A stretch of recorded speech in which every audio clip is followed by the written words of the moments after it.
So sometimes you meet people that can save you a whole bunch of grief. Today I'm going to introduce you to one of those people.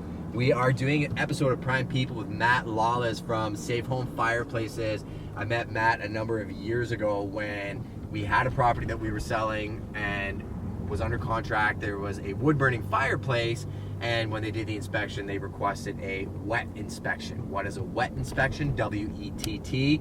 It's a certification that certain inspectors have to tell you if a fireplace is compliant, what the issues are with it. We'll dig into that in the interview, but what I can tell you is I was referred Matt by a friend of mine, and he quickly became one of the best resources for our business. And we always say, right, no different than in real estate, I want to be that guy you trust, just like your mechanic. You can just drop your car off and understand that I'm giving you the right advice. Matt is that guy. So anything related to fireplaces or anything in that world, Matt's the guy that I call. I mean, he helped me on a deal literally 2 nights ago. Solved a problem like that for me. So I'm super excited. This is very, very timely. Let's get after it. And I can't wait for you to meet one of my favorite service partners.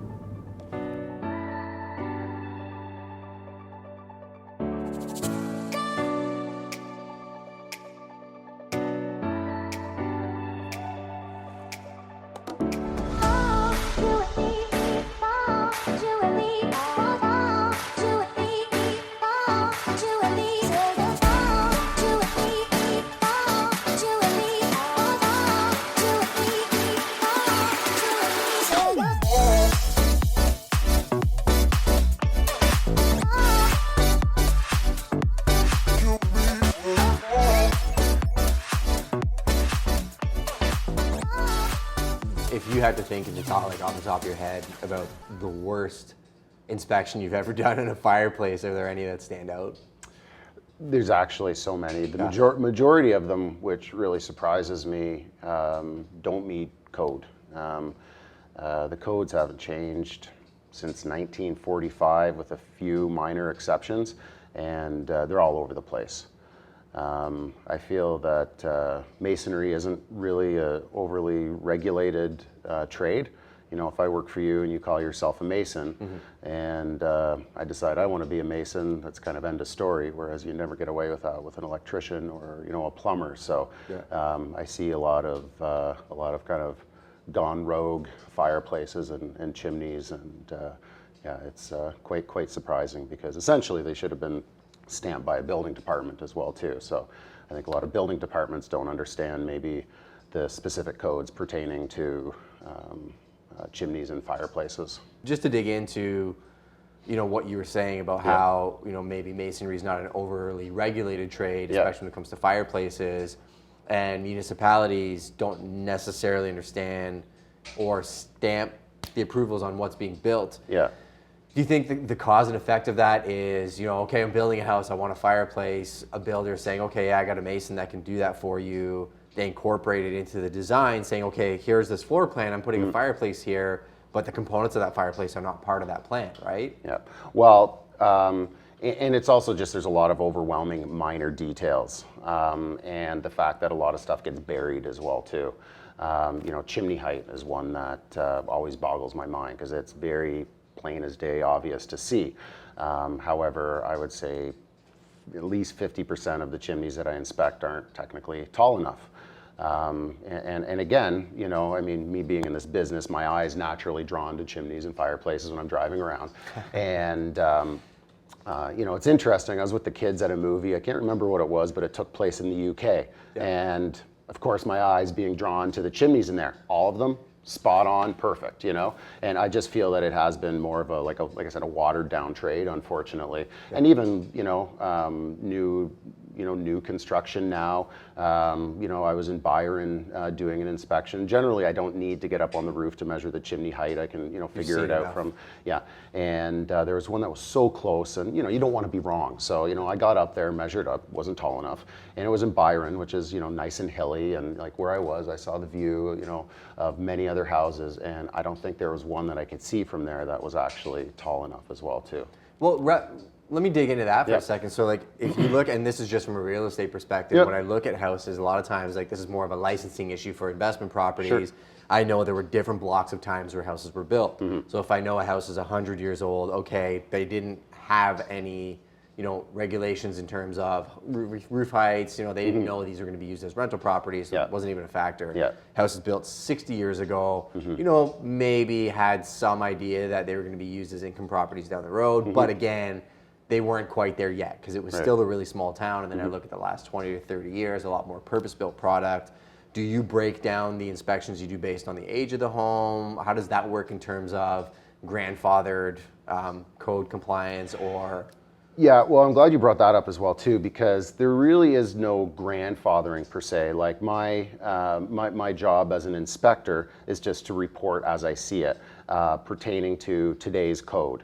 And in terms of fireplace code, like the Ontario Building Code, which falls under the National Building Code, and we have our own provincial tweaks to it, didn't really come to fruition until after World War II. And but there are certainly some differences, such as chimney liners inside of chimneys. Like that was something that didn't really start happening until the 1920s, 1930s. But it's not really up to me per se to say whether something passes or fails. It's simply just to observe that this is missing and it is something that's required to today's standard. Actually, funny enough, I messaged Matt 2 nights ago. And we were doing a deal on a property. I was representing the buyer. There was a seller that had a wood-burning fireplace. And that's how we first met. I remember there was a house on Commissioners, wood-burning fireplace. I called my inspector. I said, I've got some concerns about this. Who do you trust? And they said, call Matt, owns Safe Home Fireplaces. And I trust my inspector because he's done thousands of inspections for us. And called you. You showed up at the property. And I equate our relationship to a mechanic that I know there's something wrong with my car. I can just drop it off. I know I'm not going to get hosed. He's just going to give me the honest facts. If I need new tie rods, he'll tell me I need new tie rods. If he says everything's great, he'll send me on my way. So I was really appreciative of you in that transaction. We maintained a relationship over the years.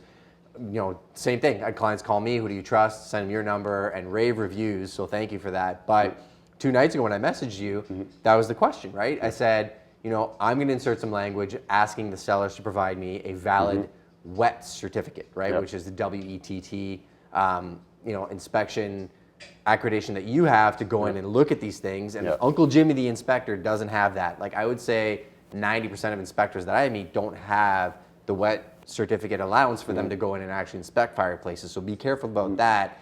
But the other language thing I wanted to point out was I asked you what language could I include stating that it's compliant, and you brought up a good point. It's no different than electrical inspections. You can't actually go in and say this is 100% okay. You can go in and say it's compliant or not compliant, but there's a big misconception in the industry as to a yes or no checkbox, isn't there?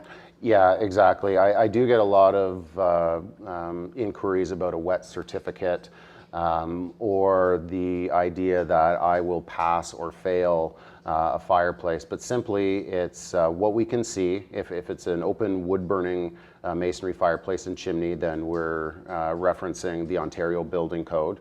And if it's like, say, a freestanding stove with a stainless steel chimney, then we reference the installation instructions. So basically, we go through several different items that we look at, and it's either we can verify that it's code compliant or it's not, or simply that we can't see it. There are certain things that we're not going to be able to see, behind drywall, places that are physically impossible to get to. But, at the end of the day, we provide a written report verifying the items of code compliance that we can see.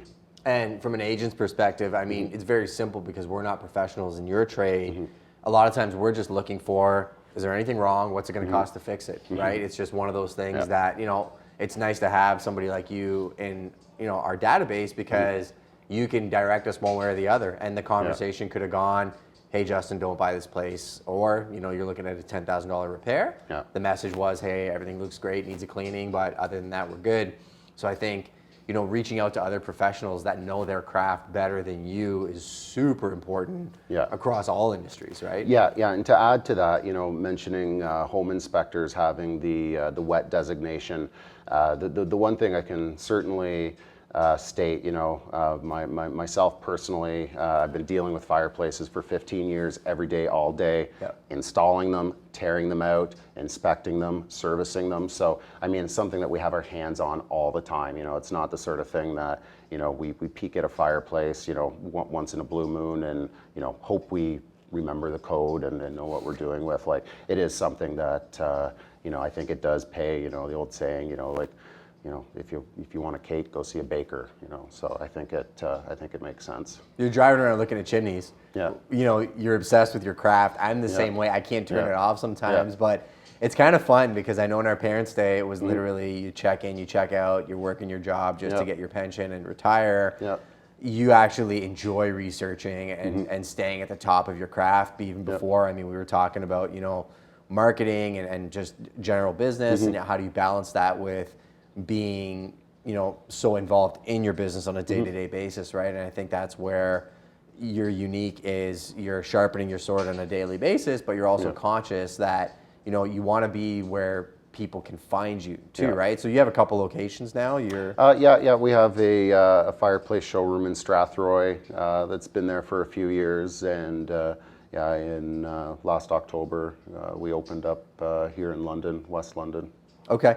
And what territory, like where have you gone and done fireplaces? Oh, yeah, so it being a bit of a niche market, we certainly travel. I mean, we're up in Sarnia quite often, to Grand Bend, down to St. Thomas, and actually sometimes even as far as East Chatham as well too. So pretty much anywhere somebody has a need. It depends on the job, but you guys. It depends on what it is in terms of inspections and chimney cleaning and that sort of thing. We'll maybe travel a little bit further. As far as fireplace installations, we don't want to step out too far because if there's ever any technical issues, we want to be able to be there right away to service the issue. Super responsible. I think a lot of people sometimes get too far out of their britches in terms of where they're servicing, and they just want to run everywhere and be everything to everybody, but their quality drops. That's something that I've respected with you over the years is I know that consistency and quality has been steady with everybody that I know that's dealt with you. I know we linked up through some mutual friends, through Jeremy McCall and whatnot over the years, even though we knew each other, only heard good things about what you were doing with your business. Let's jump into trends. So again, I'm green. I know nothing about fireplaces. Where do you think the general market is right now, and where do you think it's going? Well, actually, there's a lot going on in the fireplace world right now. The EPA in the United States has tightened things up considerably for gas fireplaces and wood-burning fireplaces. For wood-burning fireplaces, it kind of wreaked havoc because it comes down, in terms of efficiency when it comes to wood-burning appliances.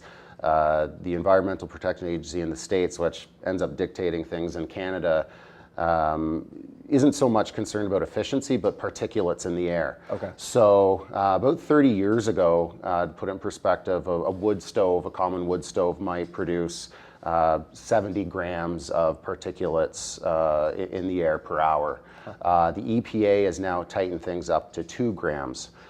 So, I mean, when you see a wood stove burning and, it's kind of in the zone, I mean, you shouldn't see any perceivable smoke coming out of the top. Wow. It's pretty wild.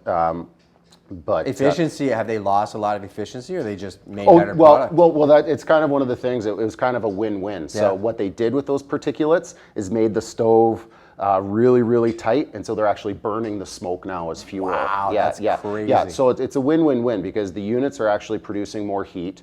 Of course, there's less pollution going in the air, and it's making the system as a whole a lot safer as well because it's that smoke is what cools down and turns into creosote that can cause chimney fires. Okay.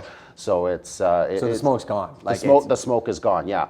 And so when the EPA started tightening things up, the first major, tightening of the regulations was in the 90s. And in the United States, a lot of the manufacturers there threw in a catalytic converter, the same sort of catalytic converter that's in your vehicle. Okay. And it was really a bit of a Band-Aid solution because it worked great in the laboratory. They have test fuel that they use. It's got to work once, and a story. Whereas in Canada and Europe, they actually got into really redesigning the fireboxes and preheating the air, aka oxygen, to superheat the oxygen to actually ignite the smoke. And funny enough, I just got notification yesterday that Canada is not going to require these new EPA 2020 emissions, which is probably going to tick off a lot of the stove companies, because they do sell in the States, but yeah, they like spent like hundreds of thousands of dollars redesigning their units, and now Canada is not requiring that. So why would Canada not require it, do you think? Tough to say. You know, it's just money. I was going to say, we live in such a green world, right? Like, you think they'd want to jump on that bandwagon? Yeah, it's tough to say. They might be just a little bit slower down the pipes getting it done. But yeah, no, it was a bit of a surprise. And in turn, gas fireplaces, they've now mandated in 2020 no standing pilot lights. That burn all the time. Yeah, which again comes with with challenges as well too, because a pilot light in a fireplace will actually keep the internal portion warm. It'll keep a nice draft. It's a function of the fireplace. It is actually a function of the fireplace. So the way it's going to work is, if you don't touch your fireplace, after 7 days, the pilot light automatically goes out. So if you have like a standing pilot type of fireplace that you need to manually light the fireplace, you know, and say you have a cottage where you're dependent on that keeping things warm, it might cause a little bit of grief. However, nowadays there are electronic ignition fireplaces that will automatically fire up the unit. Talking about grandfathering, does that go back to old fireplaces, or the ones that are installed now are fine, right? It's just, if you're changing something, if you're going to do a massive renovation, anything sold after a certain date in 2020, which hasn't been specified yet, it has to have this new technology. Okay. Styles and types, wood burning, wood stoves, and gas fireplaces. It's funny because I grew up with a wood stove back in my home in Montreal. We had a power outage for 2 weeks back in '94, I think it was. Love the thing. Cook on it. I mean, throw a couple logs in there, it would burn for X amount of hours. But with a small daughter, I would just be worried about, you know, the heat coming off it and her touching it or something down the road. Wood burning doesn't seem to be something I see as much of. Everybody seems to be doing gas, but then you go overseas, you go to different countries, people love wood burning. They love the smell of it. They love the feel of it in the house. Why don't we see as many of those here? And then trend-wise, what are you seeing of those three? So, I mean, there's certainly a lot of work that goes along with having a wood-burning stove, you know, the manual, and to have the supply of the fuel itself. I mean, you have to have wood somewhere. You know, you got to be able to bring it in. You know, like in a condominium, you know, it might be a little difficult to be hauling wood upstairs. Maybe. You know, and you know, just everything that goes along with that. You know, the appeal of a gas fireplace, being able to, you know, easily turn it on, turn it off. You know, it should still be, you know, checked annually. However, you know, a lot less perceived risk, you know, having that as well too. And the fact that you can thermostatically control a gas fireplace. So yeah, gas fireplaces without a doubt make up the majority, but you know, we still do install and sell a lot of wood burning products. I would say without a doubt, majority to the rural population, you know, who it's to help offset, you know, propane or electric.